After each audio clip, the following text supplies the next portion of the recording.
오늘은 다시 복음으로 시리즈 네 번째 시간으로 요한이 증거한 복음에 대해서 잠시 하나님의 말씀을 묵상하도록 하겠습니다. 여러분, 우리 삶이 건강하기 위해서는 무엇보다도 중요한 거 굉장히 많이 있지만 이 균형을 유지하는 것이 굉장히 중요합니다. 여러분, 운동할 때에도 균형 감각, 밸런스가 굉장히 중요하지 않습니까? 운동할 때도 균형이 중요하고, 여러분, 나라가 발전하기 위해서는 좌우의 정치적 균형을 유지하는 것이 매우 중요합니다. 뿐만 아니라 요리를 할 때에도 균형이 중요하고, 신문을 볼 때에도 균형 감각을 유지하는 것이 매우 중요합니다. 자녀들 양육할 때도 마찬가지고, 하다못해 글씨를 한자 쓸더라도 균형이 굉장히 중요합니다. 여러분, 우리가 계속해서 예수님에 대해서 말씀을 묵상하고 있는데요. 예수님에 대한 바른 인식을 갖기 위해서는 균형 있는 시각이 매우 중요합니다. 그래서 성경은 예수님에 대해서 소개를 할 때 한 가지 시각만을 가지고서 예수님에 대해서 이야기하지 않아요. 마태와 마가, 그리고 누가, 오늘 우리가 살펴보게 될 요한, 이 네 사람의 관점으로 본 예수님을 어느 한 곳에 치우치지 아니하고 균형 있게 수록해 놓고 그 예수님에 대해서 소개하고 있습니다. 특별히 여러분, 4명의 복음서 기자들이 이 복음과 예수 그리스도를 누구에게 전하느냐에 따라서 예수님에 대한 강조점이 달라지고 있습니다. 누구에게 예수님을 전하느냐에 따라서 그 방법이 달라지고 있는 것을 우리가 볼 수가 있죠. 여러분, 마태는 누구에게 복음을 증거했습니까? 유대인들에게. 자신이 유대인이기 때문에 유대인에게 복음을 증거했는데, 유대인들은 과거의 구약 율법에 대해서 굉장히 중요하게 생각하는 사람들이었습니다. 그래서 마태복음 말씀에 보면 율법에 대한 말씀이 많이 나오고 있고, 결국 예수님은 유대인의 왕으로 이 땅 가운데 오셨다라고 예수님을 소개하고 있습니다. 마가는 누구에게 복음을 증거했습니까? 로마 사람들에게. 그때 당시에 모든 전 세계의 패권을 장악하고 있었던 로마 사람들에게 복음을 증거했었는데, 그래서 마가는 예수님을 하나님의 종으로 이 땅 가운데 오셔서 하나님께 순종하고 사람에게 헌신적으로 모든 것을 다 바치신 분으로 소개하고 있습니다. 누가는 인본주의가 만연해 있는 헬라 세계에 복음을 증거했어요.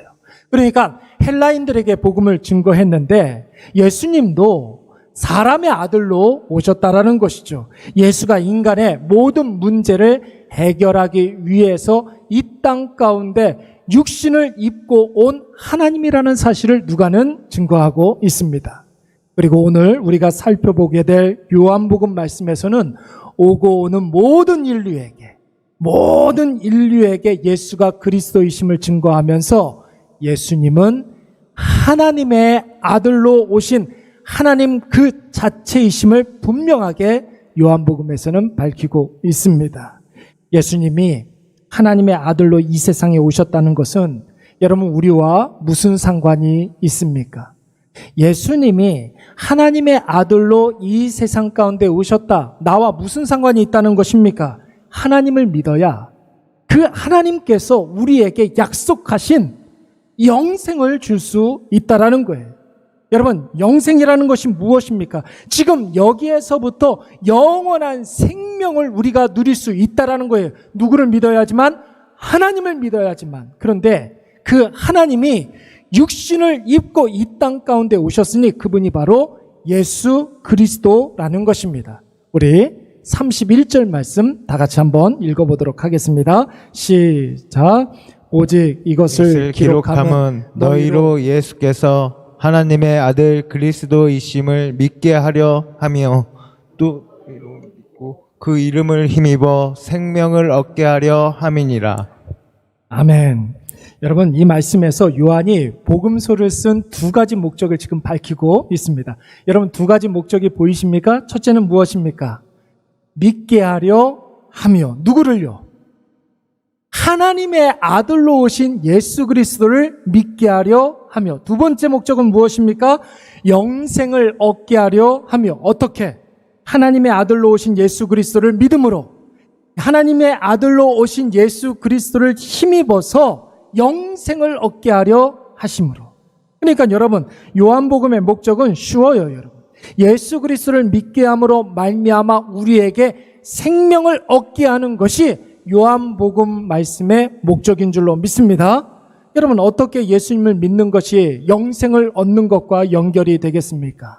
영생을 주시는 분은 누구라고요? 하나님. 하나님의 아들이신 예수 그리스도께서 이 땅에 오셨기 때문에 그 하나님의 아들이신 예수님이 하나님이라는 거예요. 그러니까 그 예수님을 믿으면 우리에게 누구에게나 영생이 주어지게 된다라는 것입니다. 그래서 요한복음은 예수님이 하나님의 아들, 즉 예수가 하나님이시라는 사실을 증명하기 위해서 예수님이 당시에 유대인들에게 보여주신 7개의 표적을 예로 들었던 것입니다. 7개의 표적. 굳이 예수님이 당시 사람들에게 보여줬던 기적을 표적이라고 이야기하는 이유가 무엇일까요? 왜 기적을 사인, 표적이라고 이야기합니까? 예수님이 보여주셨던 기적은 단순한 기적이 아니라는 거예요. 그냥 기이한 현상, 이렇게 생각하고 넘어가면 안 된다라는 것입니다.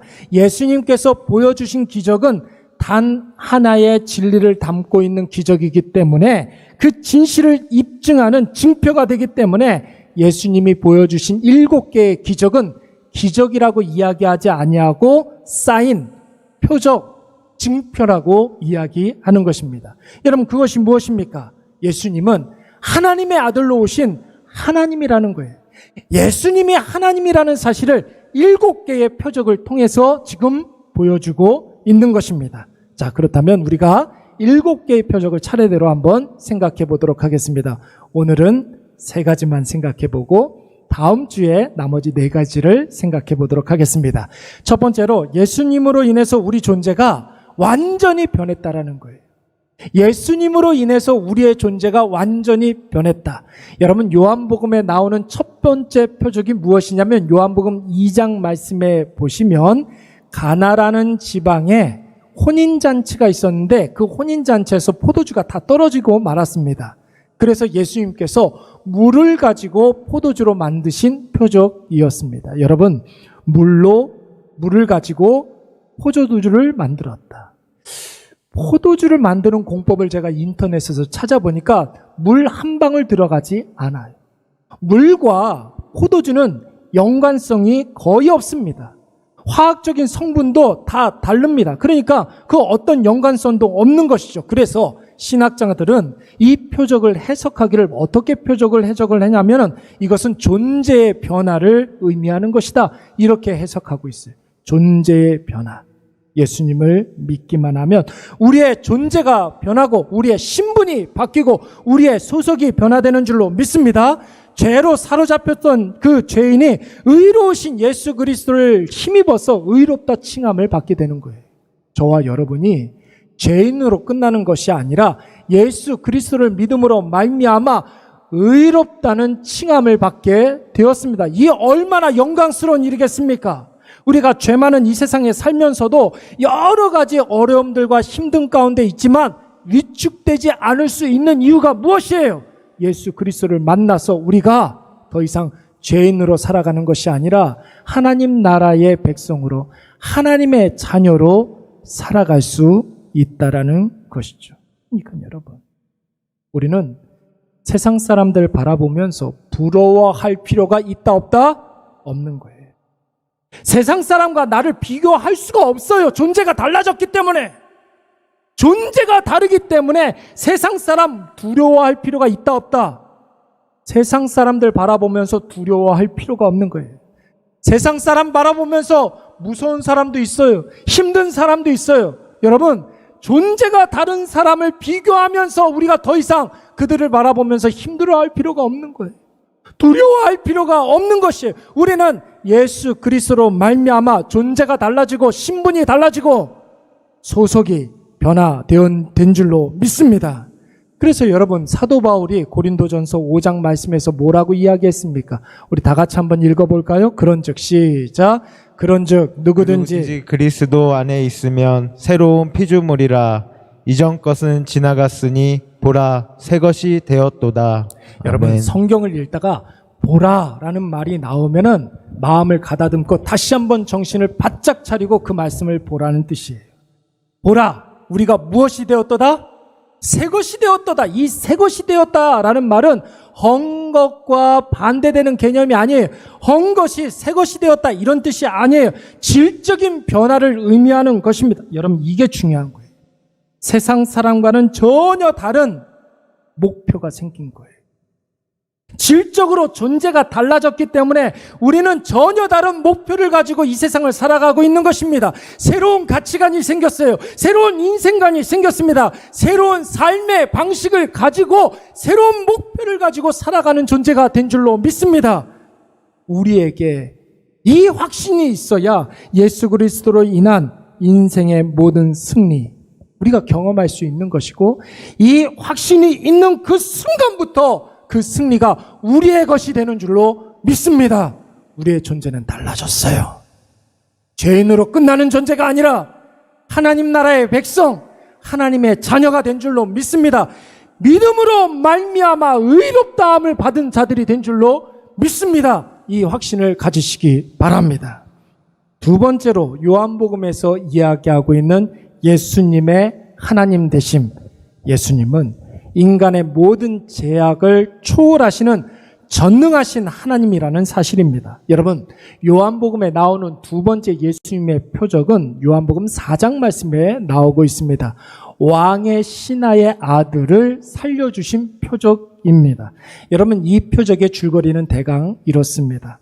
갈릴리 가나에 계셨던 예수님께서 갈릴리 지방에 가버나움에 살고 있는 왕의 신하가 이제 예수님을 찾아오게 됩니다. 가버나움이라는 곳에서 예수님이 가나라는 곳에 계신다는 소식을 듣고 왕의 신하가 찾아오게 되는 거예요. 아마 왕의 신하라고 이야기한 것으로 보아서 여러분 갈릴리 지역을 담당하고 있는 분봉 왕의 가버나움을 담당하고 있는 공무원이었던 것 같아요. 그런데 여러분, 이 왕의 신하에게 한 가지 문제가 있었어요. 아들이 거반 죽게 되었다라는 거예요. 심각한 병에 걸려서 이제 죽게 되었는데, 이제 예수님께서 가나 땅에 계신다는 사실을 알고 한 걸음에 달려와서 예수님께 내 아들 좀 살려달라고 요청을 했습니다. 예수님께서 그 아들이 어디 있느냐고 물어보시자 아들이 이제 가버나움에 있기 때문에 예수님이 가버나움까지 같이 가셔야만 한다라는 것이죠. 그때 예수님께서 뭐라고 말씀하셨습니까? 내가 굳이 갈 것이 없다. 너 혼자 가라. 지금 내 아들이 살아난느니라 선포하신 줄로 믿습니다. 여러분, 이 왕의 신하가 이 말씀을 확실히 믿고 가버나움으로 달려가다가 중간에 자신의 집에서 일하는 하인을 만나게 됩니다. 그리고 그 하인이 뭐라고 이야기하느냐면 당신의 아들이 살아났다는 거예요. 왕의 신하가 가만히 생각을 해보니까 예수님이 가라, 내 아들이 살아났다 했던 그 시점에 자신의 아들이 살아난 것을 발견하게 되었습니다. 여러분, 이 표적은 무엇을 의미하는 것입니까? 예수님은 공간을 초월하시고 거리를 초월하시고 시간을 초월하시는 전능하신 하나님이신 줄로 믿습니다. 세상 모든 사람들에게는 다 한계가 있어요. 저도 있고 여러분들에게도 있어요. 세 가지 대표적인 한계가 있는데, 여러분 영원히 사는 사람 있습니까? 영원히 사는 사람 있어요? 여러분, 다 생명의 한계가 있습니다. 제가 하는 말이, 인간 고사머니 하는 말이 다 옳아요? 강대상에서 하는 말 말고, 여러분들 정말로 여러분들과 대화를 나눌 때 제가 하는 말이 다 맞아요? 여러분, 그래서 목사는 강대상에서는 하나님의 말씀만 증거해야 되는 거예요. 제가 다 옳지 않아요. 의로움의 한계가 다 누구나 있어요. 그리고 모든 일들을 다 감당할 수가 있습니까? 다 감당할 수 있어요? 아니에요, 여러분. 우리가 할 수 있는 일보다 할 수 없는 일들이 훨씬 더 이 세상에는 많이 있습니다. 그러니까 생명의 한계, 의의 한계, 능력의 한계가 누구나 다 있는 거예요. 왜 그러냐면 인간은 다 공간의 제약을 받고 시간의 제약을 받기 때문에 그런 것입니다. 잘 한번 생각을 해보세요. 아무리 사랑하는 사람이라 할지라도 멀리 떨어져 지내면 자주 못 보게 되면 대화가 뜸해지게 됩니다. 그렇게 되면 여러분 어떻게 됩니까? 아무리 사랑하는 사람이라 할지라도 그 사랑이 식어질 수밖에 없는 거예요. 그래서 눈에서 멀어지면 마음에서도 멀어진다고 이야기하는 것 아닙니까? 인간의 사랑이 아무리 지고지순하다 할지라도 공간과 시간의 제약을 받을 수밖에 없는 거예요. 또 아무리 능력이 출중한 사람이라 할지라도 같은 시간에 두 공간에서 동시에 일할 수 있습니까? 그런 사람 없어요, 여러분. 그러나 우리 예수님께서는 공간을 초월하시는 하나님이시기 때문에 교회에서 저를 도와주시는 것처럼 직장에서 여러분들을 도와주시는 줄로 믿습니다. 우리 사랑하는 부모님들이 아이들 어린이집 보내놓고 유치원 보내놓고 학원 보내놓고 걱정하는 일들이 굉장히 많이 있는데, 여러분 가정에서 집에 있는 엄마도 하나님께서는 안심시켜 주시지만 학교에 있는 자녀들도 어린이집에 있는 자녀들도 안전하게 우리 예수님께서 지켜 보호해 주실 줄로 믿습니다. 동시에 하나님께서는 역사하실 수가 있는 거예요. 왜요? 인간의 한계를 초월하시는 전능하신 하나님이시기 때문에 그런 것이죠.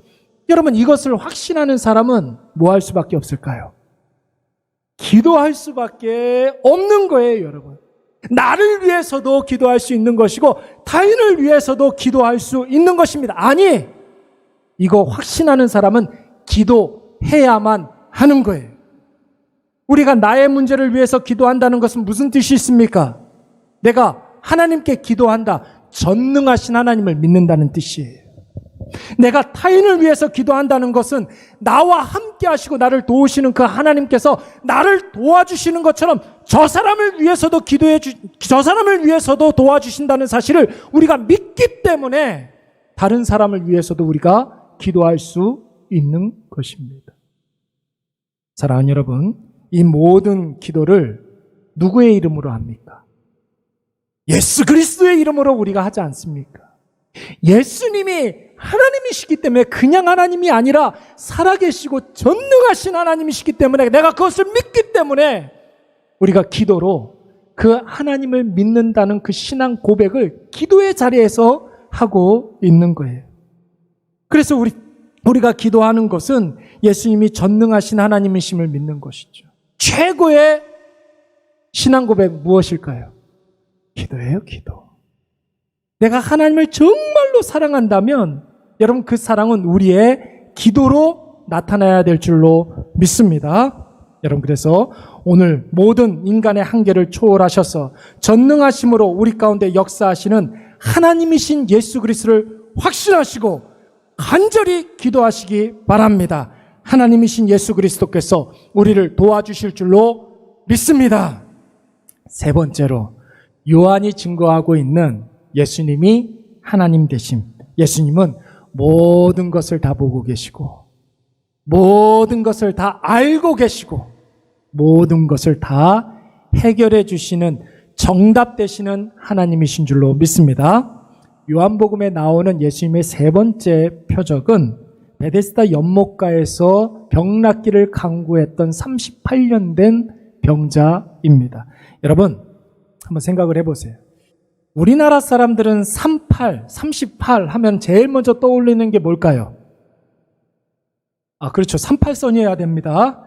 다른 거 생각하면 안 돼요. 막 도박 이런 거 생각하면 안 되는 거예요.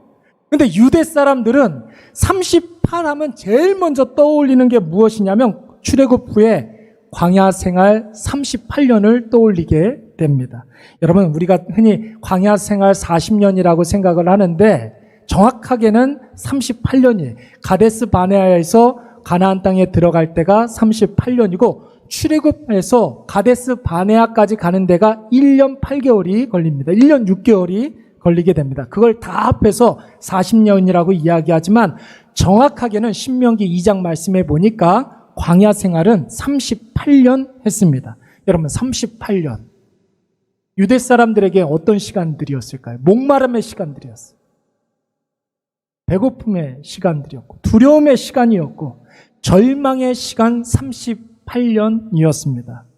오늘 그 시간을 요한복음은 베데스다 연못가에 있던 이 병자를 통해서 지금 보여주고 있는 거예요. 어떤 병이었는지는 잘 모르겠으나 한 병을 여러분 38년 동안 앓았다고 한다면 여러분 이 병이 얼마나 지긋지긋했겠습니까? 얼마나 지긋지긋할 뿐만 아니라 얼마나 고통스러운 병이었겠습니까? 어떤 사람들은 차라리 이렇게 힘들 것 같으면 죽는 게 낫겠다 이렇게 생각할 수 있는 병이었다고요. 여러분 우리 중에 혹시 이런 오래된 고민과 힘듦과 고통 가운데 있는 성도들이 있습니까? 38년 된 병자의 고통을 경험하고 있는 분들이 있습니까? 그런 분들에게 오늘 우리 예수님께서는 이렇게 말씀하고 있습니다. 우리 요한복음 5장 6절 말씀 다 같이 한번 읽어보도록 하겠습니다. 시작. 예수께서 그 누운 것을 보시고 병이 벌써 오래된 줄 아시고 이르시되 내가 낫고자 하느냐. 아멘. 여러분 이 말씀을 가만히 한번 보십시오. 예수께서 그 누운 것을 어떻게 하셨다고요? 보시고 우리의 아픔을 지금 다 보고 계시는 거예요. 두 번째, 병이 벌써 오래된 줄 어떻게 하시고?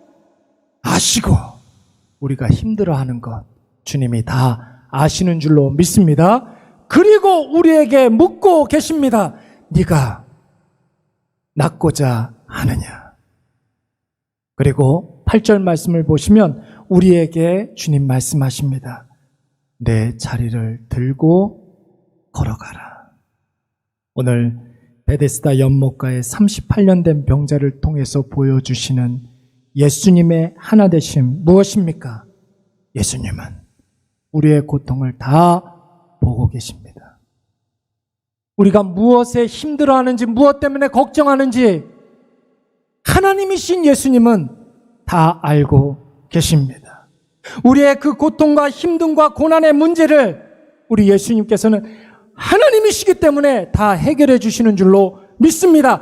하나님이신 예수님께서는 38년이라는 세월이 절대로 장애물이 되지 않아요.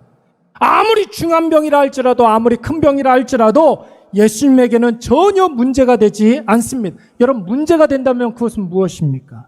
나에게 있는 그 문제가 오래된 문제이기 때문에 해결되지 않을 것이라고 생각하는 낙심부터 하는 우리 자신이 문제라고요. 내가 고민하고 있는 그 문제가 내가 감당할 수 없기 때문에 예수님도 어쩔 수 없어 라고 생각하는 그 자포자기하는 마음, 그게 문제라고요.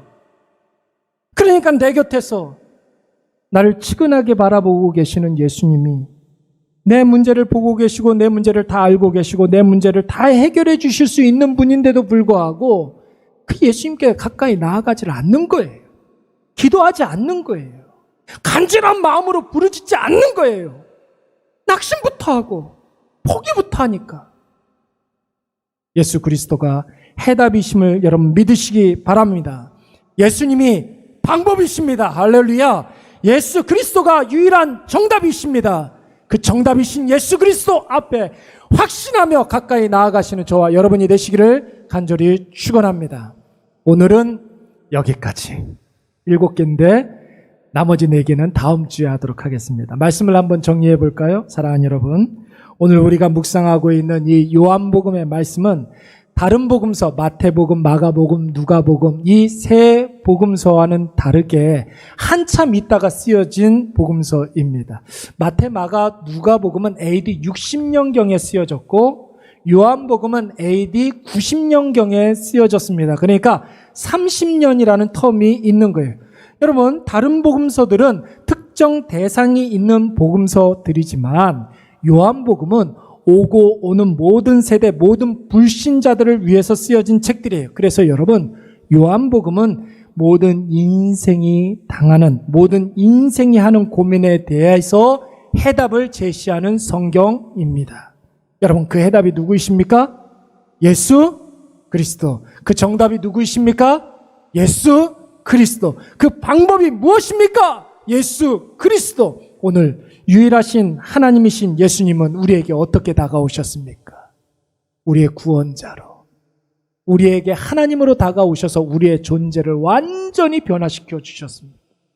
우리의 존재, 죄인에서 의인으로 하나님 나라에 속한 자들, 하나님의 백성으로 삼아 주신 줄로 믿습니다. 내가 하나님 나라에 속해 있기 때문에 세상에 목적도 없고 방법도 없는 세상 사람들 보면서 우리 비교할 필요가 없는 거예요. 절대로 비교하지 마세요. 사람들 때문에 흔들리지 마세요, 여러분. 사람들이 하는 말 때문에 낙심하지 마세요. 존재가 달라요. 존재가 다르다고요.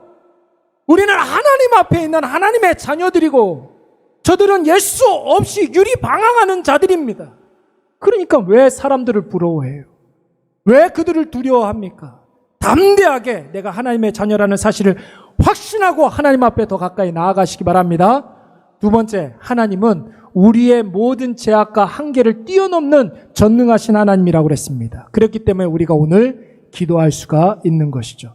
여러분들 지금 갖고 있는 그 모든 문제들, 여러분들이 걱정하고 있는 문제들, 해결할 수 없는 여러 가지 문제들, 기도하지 않는다면 그 문제가 해결되기를 바라지 않는 사람들이, 그 문제 해결되기를 원한다면 기도의 자리로 와야 돼요. 기도해야 돼요. 누구의 이름으로? 예수 그리스도의 이름으로. 예수 그리스도가 정답이기 때문에, 예수 그리스도가 해답이기 때문에 그 예수 그리스도 바라보며 나아가면 예수님이 우리의 모든 것들을 다 아시고 우리의 모든 것들을 다 보고 계시고 우리의 모든 것들을 다 해결해 주시는 전능하신 하나님이시기 때문에 다 해결해 주실 줄로 믿습니다. 오늘 이것을 꼭 기억하셔서 하나님이신 예수 그리스도와 오늘도 동행하시고 예수 그리스도의 이름으로 승리하시는 저와 여러분이 되시기를 간절히 축원합니다. 다 자리에서 일어나셔서 우리 찬송가 453장 힘차게 찬송 드리도록 하겠습니다.